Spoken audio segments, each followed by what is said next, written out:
So here's the thing, almost 2/3 of my YouTube viewers are men. And when men watch my channel, they tend to watch longer than female viewers. And the younger they are, the bigger the gap between men and women.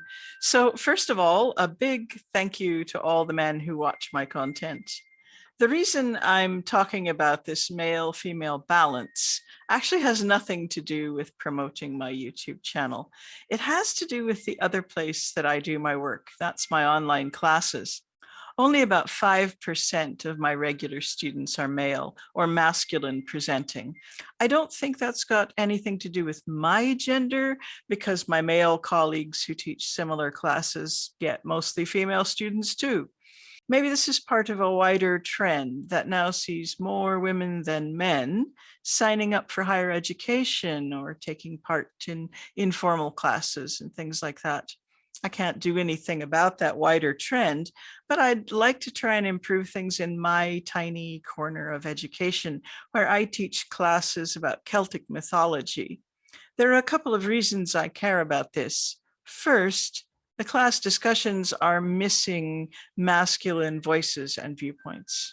It's certainly not my intention for my classes to be specifically women's spaces. My intention is for everybody to feel safe, appreciated, and welcomed, and I think I do a pretty good job of that.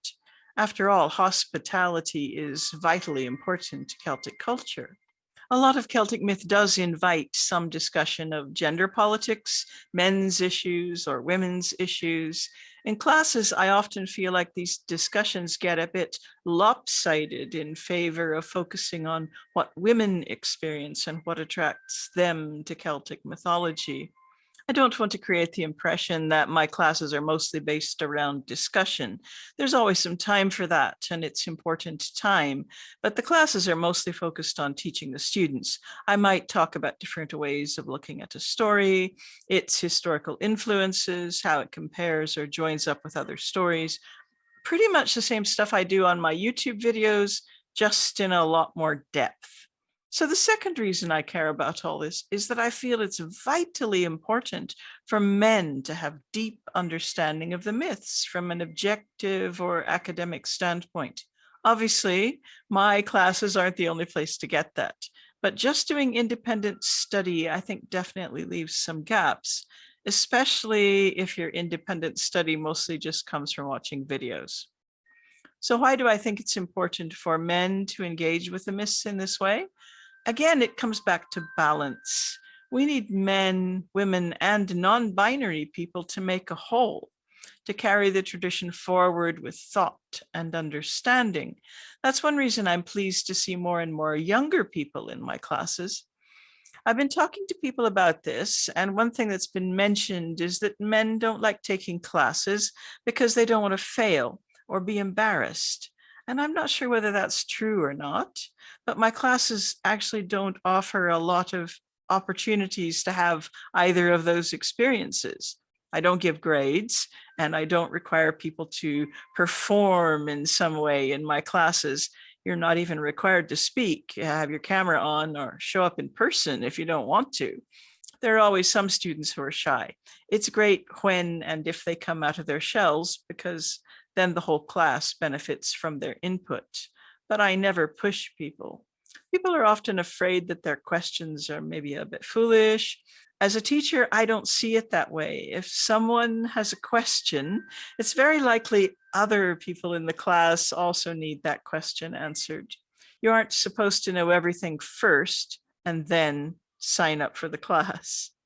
I'm not sure what success and failure look like in my classes. I'm concerned with not failing the students as a teacher. If I bore you or overwhelm you with more information than you can handle, if my teaching isn't clear and accessible, if it doesn't make sense, then it's me who's failing. I guess a successful student is one who learns something. I try and make that easy and fun. I get a lot of students coming back to take further classes, so I hope that's a good sign.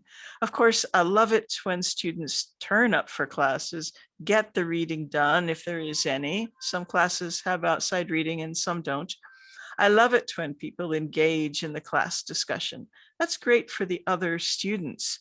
And I think you learn more by engaging, but everyone is welcome to do what works for them. I hope this might encourage more men and the sneaky women who are also watching to sign up for my classes. There should be a link on your screen to the bit of my website where you can find out about the classes. I'll try and remember to keep a pinned comment updated with the latest classes underneath this video. And thanks again for watching.